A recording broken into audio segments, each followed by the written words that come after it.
Good morning, everyone. This is Jeffe Kennedy, author of Epic Fantasy Romance. I'm here with my first cup of coffee. Ah, delicious. Today is, say it with me, a Friday. Woohoo! September 6th. A nice cool morning here in Santa Fe. We got a big storm came in yesterday, cooled things down, got some rain last night. Very sorry for those of you struggling with massive heat in Southern California and Florida. I know you are longing for some September autumn weather. I hope you get it soon. Santa Fe is, of course, paradise. What can I tell you? I have a lot of things to talk about today. A lot of you have been sending me the thoughts on things to talk about, which I very much appreciate. That's great. That's very helpful to know. Sometimes I feel like I've talked about things before, and then, but then it might have been years ago. So, yeah, really appreciate getting that feedback. So today I want to talk a little bit about your first novel and why you should maybe trunk it, which is not something that people ever want to hear. I also want to talk a little bit about The Fall, which some of you recommended I watch, and also Patricia McKillip's Riddle Master of Hed. I want to talk about that a little bit. And I have a couple other things on my list, but let me see if I get to them. Let's talk about trunking a novel. Called trunking because you would literally put it in the trunk. Some people call it the drawer novel, put it in a drawer, under the bed novel. All of these are obviously terms that come from the days where you would tippy typey everything onto paper and you would end up with a stack of paper that was your novel that you would then lock into a trunk, never to open again. So, the thing about first novels, and I'm going to talk about it as like the first novel, though sometimes it's multiple. I know authors, very successful authors, with multiple trunked novels. Why? Why? Well, this is a sensitive topic because our first novels tend to be very near and dear to our hearts. Usually it's an idea we've been thinking about for ages, maybe our whole lives in some cases. We they're the firstborn. It's the thing where we love that initial idea. We also tend to work on them for a really long time. Odds are, obviously there are no statistics on this, but odds are that you will have worked on your first novel far, far longer than you ever work on any novel ever again. I occasionally hear from writers who worry about that second novel, and that's fair. I could talk about second book syndrome a little bit. I'll try to remember to. But the thing about first novel is you work on it over and over again because you are learning. You are learning. And actually, I'll try to talk about second novel right now. The pitfall with the second novel is that you work on the first book for so long and you're usually not tracking it. People don't, especially if it's something that you've picked up and set down over years and years and years, which many people do. And then you get a book contract, hooray, and then they'll say, well, can you turn in the book two? Can you turn in the sequel by next year? And you say, sure, a year sounds like all kinds of time. And you don't actually know how long it takes you to write a book beginning to end because this first book was so off again, on again, because you were learning it took longer. And so, yeah, that is the danger with second book syndrome. And it does happen to authors that they blow deadlines on that second book because they don't know how long it takes them to write, which is one reason why I always encourage people to track your progress, find out how much you actually learn take to write a book. But see, the thing is that first book is probably going to be an outlier anyway, for all the reasons I've already mentioned. A little tangential thing, which I did not put on my list of things to talk about because I thought I wouldn't get to it, but now it's kind of come up, is the idea of garbage data. That when you are tracking all of your data, you do have to be aware of what is relevant and what is not. And if you are not a great math person, get a math friend to look at things. One of the things that I've been paying attention to, especially in my more recent process, with the book that I'm currently writing, A Rose on the Mirror, I'm noticing that I am productive later in the day. I've been getting good third hours, which is weird because that's not my usual pattern. Let me caveat, I do usually improve each hour. I do 3 1-hour sprints. And it used to be back in the day when I was getting 3,000 words a day, and I'm trying to work back up to that, I would usually get somewhere in the high 600s in that first hour. Then I would usually get something like 1,000 or 1,100 in that second hour. And then that third hour, I would get the remaining, whatever we came out to, 1,300 or something, 1,200. And sometimes I wouldn't even need a full hour to get there. And then I would always stop at 3K. That's one thing that I was good about doing, because that helps preserve the writing energy for the next day, as if I stopped at 3,000 or thereabouts. I mean, I wouldn't stop right on the dot, but it's good to stop in the middle of the flow, because then you can pick up the flow the next day. But I have always thought that I do my best writing in the morning, which I still think is true. But one of the metrics I track is my start time versus word count. And I've been doing it by an average for reasons. But I was looking at my graph, which is a pretty strong scatter graph. I mean, there's points all over the place. Start time versus how many words I got for the average start time for any given week and how many words I got for that week. I'm going to start counting it daily to see if that makes a difference for those 3 points each day.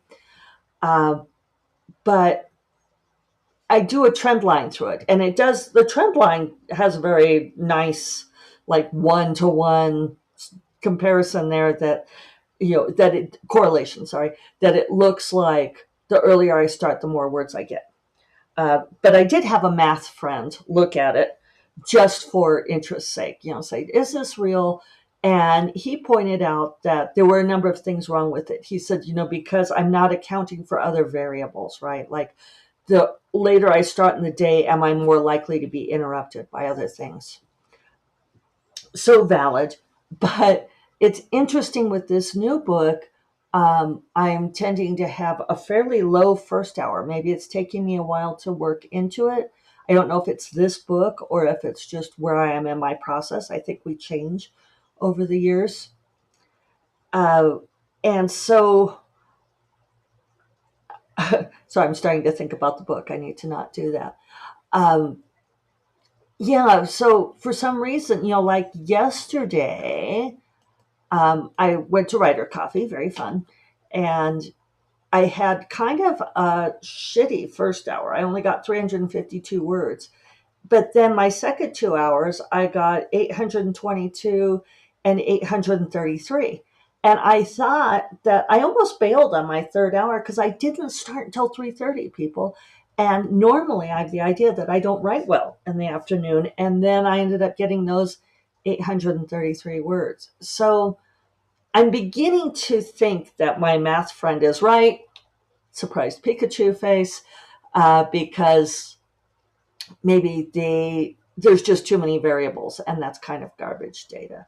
So coming back to my actual point about that first book, you almost can't figure anything from that first book because so much of it is learning.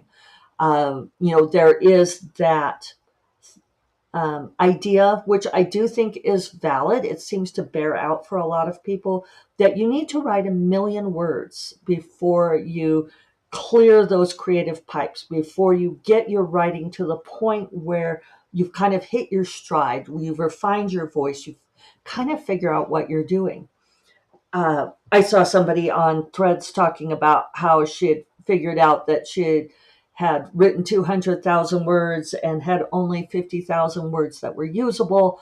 And so she was lamenting those 150,000 words that were not useful. And I replied and said, you need those words to get where you're going. And this is the thing about the trunked novel, is that when you decide to trunk it, if you decide to trunk it, and we'll talk about that, you have to resign yourself to I'm sorry, I'm losing my train of thought. Yeah, if you decide to trunk it, you have to be aware that so much of what you were doing in that book was learning, and it wasn't a wasted effort. It was a very important effort. Everybody I know with one or more trunked novels say, that was my learning novel. That's the one that I needed to learn on and grow from. It is a delicate thing that I bring up, especially if I'm doing like one-on-one author coaching with people, because sometimes people will come to me with exactly this kind of book where they'll say, I've been working on this novel for, like sometimes people have been working on it for 10 years, right? Longer, maybe. And they'll say, I love this idea. It's the book of my heart. And in fact, I have a friend, and I just talked to him last weekend. I worked with him extensively on this book because he couldn't finish it. He kept starting it over and kept not finishing it. And so I worked with him for, I don't know, maybe a year or more, a couple of years, meeting with him regularly. And I had to keep pushing him through, finish the book. And I said, you don't know what it's about until you finish the book. This is advice I frequently give. You've got to finish it, because once you finish, it changes everything. And people don't believe me until they do it. And then they're like, oh, that changed everything. It does. You've got to finish it. So that's part of the learning process. So he and I had talked very early on, because there are red flags there when somebody tells me things like that they've been working on this book for a really long period of time, that they love this idea, that they've never been able to finish it, that they keep changing the beginning, they keep getting stuck. And I will gently suggest to them, especially if I'm coaching, I will say, there is a possibility that this book has died. Which we don't want to think about, but sometimes you have worked something for so long that it becomes overworked. It's been too many people have given you advice on it, and the initial spirit spark of life in it has gone. And a lot of times when people are really flogging themselves over a book where they're, you could just tell that they just hate it anymore. And a lot of times that's because it's just dead. And, so it's like, so I talked to this guy about that, and I said, it's possible. And he said, yeah. He said, I could see that. He said, I feel like I want to finish it. And I was on board for that, because you learn from finishing writing the book, right? So I saw him last weekend, and I knew he'd finished it because we'd talked about that, and then he was going to go back and revise because he had learned so much about the book from finishing it. But he told me that he had started something entirely new, and that it was writing so much faster and feeling so much better. And he said he's probably going to trunk that first book. And I was like, yeah. You don't want to, because you feel like you've invested so much in it. And you loved it. There was a reason you loved it. But a lot of times it's just, it's done. It's done. You wrote it, you learned from it, put it in the trunk, write the next book, and you'll be amazed at how the energy flows. It's not something that people want to hear. I tend to be very careful about suggesting it to anyone who hasn't deliberately asked. But yeah, that can be the case. And for the record, I do have one trunked novel. I keep thinking I'll go back to it. I would like this idea, but if I did, I would totally rewrite it. I wouldn't even look at the original, because that's something else people do, is you can get really bogged down in trying to use those words. And this book is from so long ago. Those are old dead words. You could spend a whole lot of time playing Dr. Frankenstein, trying to ignite the corpse with lightning, and you're still going to end up with a monster. Just create something new. Thus endeth that sermon. Let's see if I can get to a couple of my other topics. The Fall. Many of you recommended that, and I did like it. I liked it a whole lot. I just finished watching it. The third season, I did feel like kind of went off the rails. I thought Gillian Anderson was amazing. I think I'd previously stated that I don't really like serial killer movies, but as many of you predicted, I did really like the threads of feminism about women in that kind of workplace. Gillian Anderson being a homicide detective in Belfast, chasing this serial killer, special investigations officer, and the things that she dealt with, especially questions around her sexuality and so forth, for being kind of a loose woman.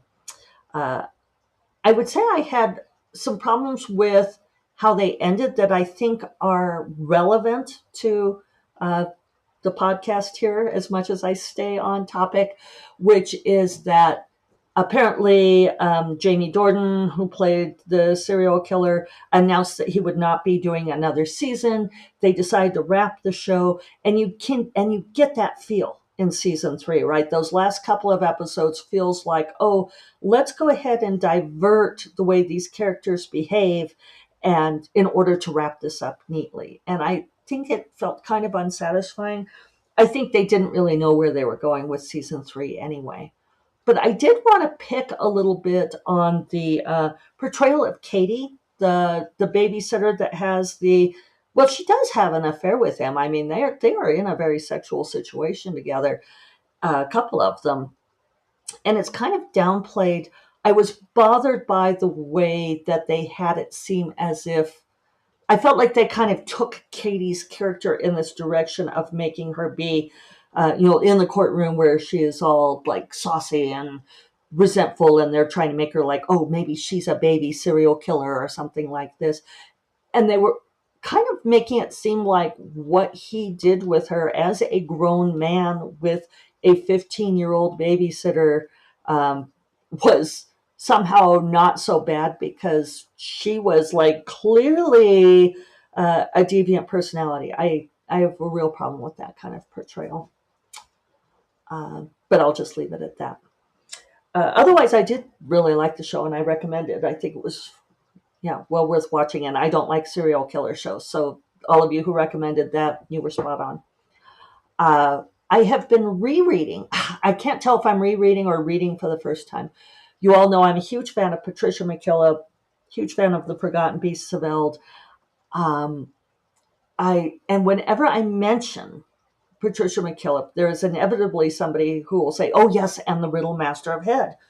And I always felt like maybe I didn't read it. So I just read it. I'm now reading the second book, Air of Sea and Fire, which I remember picking up because of the beautiful cover with the woman with the long red hair. It's very interesting because Patricia McKillop wrote this after she wrote Forgotten Beasts of Eld. And I wish I could talk to her about it. She unfortunately passed away. I did get to talk to her, and now I wish I could have this conversation. But The Riddle Master of Hed feels much more Tolkien-esque, much more boy. Male characters predominate. There's a few female characters, but I'm wondering if she felt like she had to do that. If somebody told her, the fantasy market, this is what you need to do. Morgan is the protagonist. But also there's a lot of kings, and there's a lot, like the Harpist Death. There's a lot of boys in this book. Air of Sea and Fire now is picking up with more central female characters, which I like. There's Raiderly and Morgul and Lyra. So things are looking up that way. But it made me realize that I don't think I did read The Riddle Master of Hed. I think I checked it out from the library, as I did all my books. I remember having those books in my hands.